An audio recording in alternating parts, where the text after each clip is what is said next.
샬롬. 오늘도 하루를 시작하면서 예배로 시작하는 여러분들을 축복합니다. 기도하겠습니다. 아버지 하나님, 우리를 사랑하셔서 새로운 날을 주시고 또 새로운 기회를 주셔서 우리로 하여금 하나님 앞에 살아가게 하심을 감사합니다. 하나님, 하나님의 사람으로서 오늘을 시작하며 예배로 출발합니다. 예배하는 우리 한 사람 한 사람을 기억하여 주시고 오늘의 삶 가운데서 인도하여 주시며 오늘도 무엇보다도 하나님의 자랑스러운 자녀로 살아갈 수 있도록 인도하여 주시옵소서.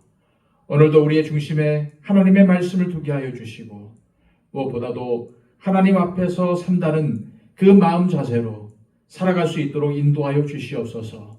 오늘도 믿음의 선한 싸움을 싸우게 하여 주시고 오늘도 하나님의 말씀에 순종하며 무릎 꿇는 아름다운 삶을 살아갈 수 있도록 인도하여 주시옵소서. 예수 그리스도의 이름으로 기도하옵나이다. 아멘. 함께 찬송가 455장 찬양 드립니다.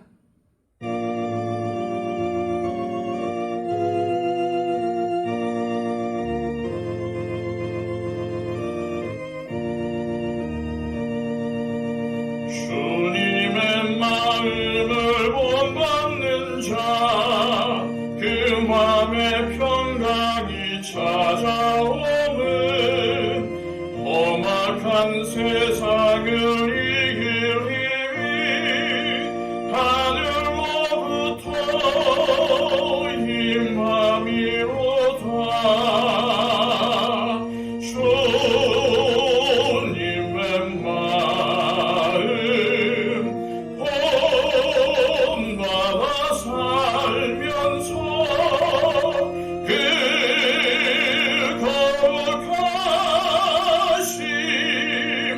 나도 이루리. 주 모습 내 눈에 안 보이며 금성 내 귀에 안 들려도 내 영혼 날마다 주를 만나 신령한 말씀 늘 배우도다. 주님의 마음 본받아 살면서 그 거룩하심 나도 이루리. 다른 길 거칠고 험하여도 내 맘에 불평이 없어지면 십자가 고난을 이겨내신 주님의 마음 본받음이라.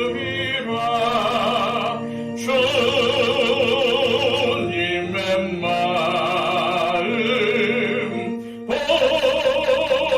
본받아 살면서 그 거룩하심 나도 이루리. 주 예수 세상에 다시 오실 그날엔 무성도 변화하여 주님의 빛나는 그 형상을 다 함께 보며 주 찬양하리. 주님의 마음 본받아 살면서 그 거룩하심 나도 이루리.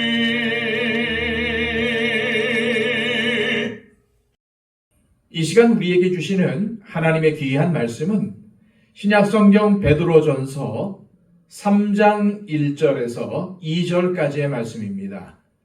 신약성경 379쪽입니다.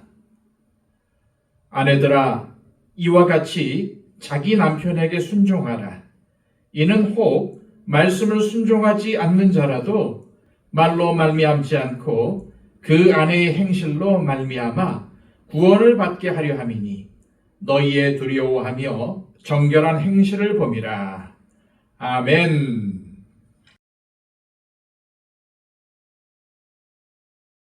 베드로 사도는 지금 이 땅을 거류민과 나그네로 살아가는 우리 그리스도인들이 이 세상을 어떻게 살아가야 하는가에 대해서 가르치고 있습니다.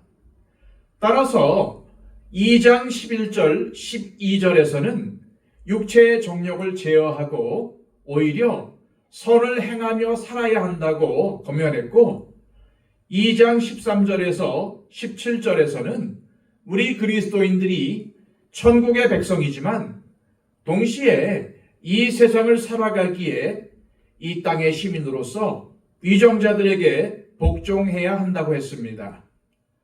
또한 지난 시간에 묵상했던 2장 18절에서 25절까지에서는 사환이 주인에게 복종해야 함을 권면했고, 오늘부터 살펴볼 3장 1절에서 7절까지의 말씀에서는 남편과 아내가 서로 어떻게 존중하고 사랑해야 하는가에 대해서 말씀하고 있습니다.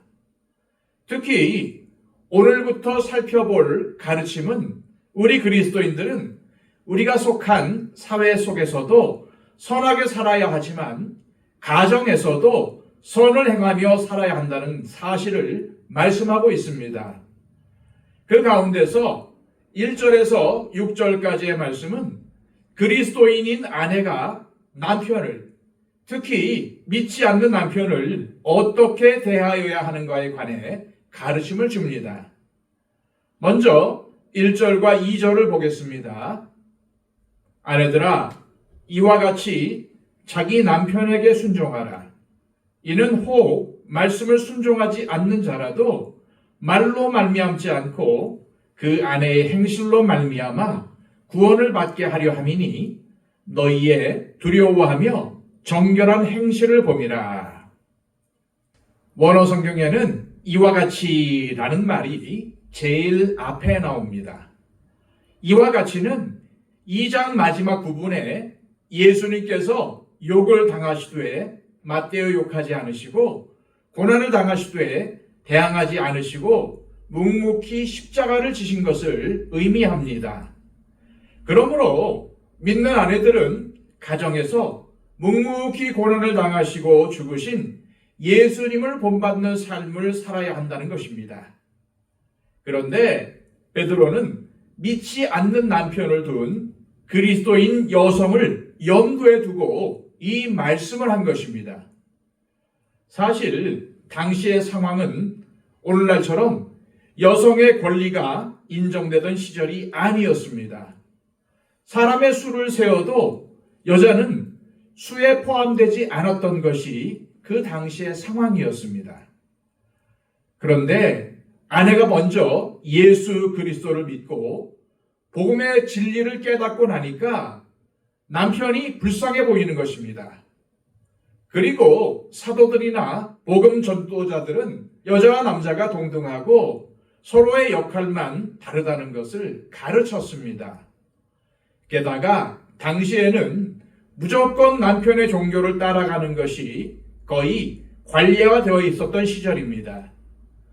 그런데 아내가 갑자기 예수를 믿더니 남편에게 맞서고 따지기 시작했던 것입니다. 아내가 집에 와서 당당히 자신의 의사를 표명하는 것까지는 좋았는데 그것이 지나쳐서 가정에서 다툼과 불화와 같은 문제가 발생한 것이죠. 이를 경험한 믿지 않는 남편들은 아내가 교회를 다니고부터 변했다는 것을 깨닫고 교회가 사람을 만드는 곳이 아니라 버려놓는 것이라고 생각을 한 것입니다. 예수님을 믿었다면 예수님을 본받아서 남편을 존중하고 남편에게 더 잘하며 믿는 아내와 어머니로서 가정에서의 사명을 성실하게 감당해야 할 텐데 말만 많아지고 남편에게 맞섰던 것입니다.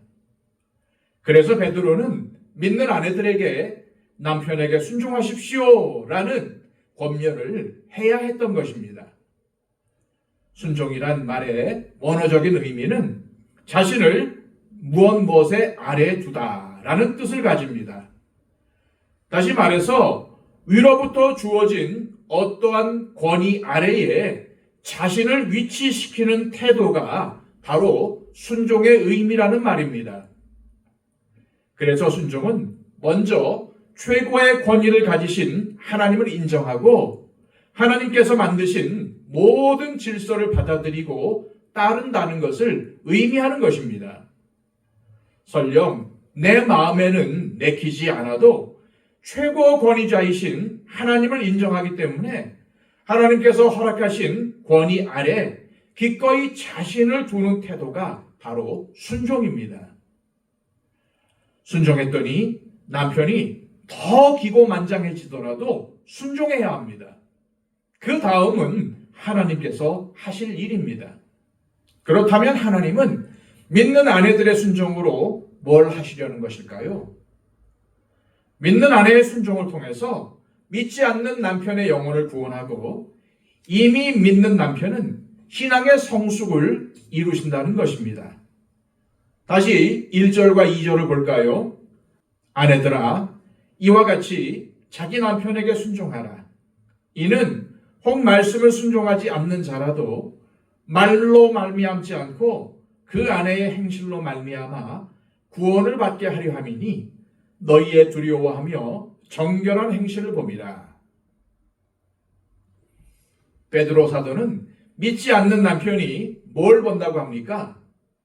믿는 아내의 행실, 믿는 아내의 두려워하며 정결한 행위를 본다라고 합니다. 여기서 두려워한다는 것은 남편을 무서워한다는 말이 아닙니다. 하나님을 경외하는 마음을 말하는 것입니다.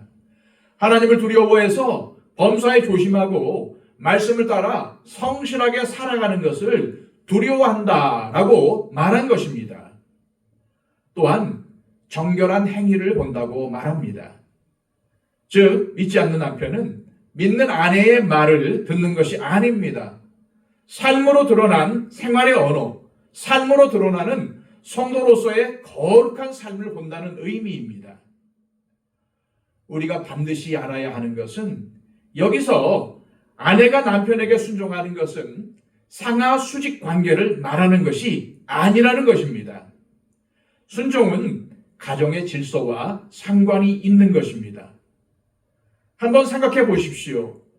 가정에서 남편의 권위에 순종하지 못하는 사람이 다른 권위, 즉 하나님의 권위, 교회 지도자의 권위에 순복할 수 있겠습니까? 자신의 남편을 귀하게 대할 때 남편은 그런 아내의 행동을 보고 예수님을 믿게 되며 가정, 교회, 사회 속에서 맡은 역할을 잘 감당하게 될 것이라고 베드로는 강조하는 것입니다. 그러므로 철저하게 남편의 편이 되십시오. 남편의 처지에서 생각하고 격려해 주십시오. 나에게는 하나님께서 주신 이 사람이 최고라는 사실을 늘 기억하십시오. 비교해서는 남편에게 순종할 수가 없습니다. 잔소리로 다가서지 마시고 사려 깊게 충고하십시오. 이것이 가정이 살고 교회가 살고 나아가서 이 사회가 건강해지는 비결입니다. 이 시간 기도하실 때 하나님 아버지, 먼저 하나님께 순종하는 삶을 살게 하시고 하나님께서 세우신 모든 권위를 인정하고 마음에 내키지 않더라도 순종하게 하옵소서. 특히 믿지 않는 남편을 귀하게 여기며 그 영혼을 위해 기도하는 아내가 되게 하옵소서. 또 믿는 남편은 더 성숙을 이룰 수 있도록 옆에서 돕는 배필의 역할을 잘 감당하게 하옵소서. 기도하시기를 바랍니다. 111 기도를 통해서 우리 주변에 기도가 필요한 분들을 위해 중보해 주시고 또한 초청 대상자들을 위해서 기도해 주시기를 바랍니다. 다 함께 기도하겠습니다.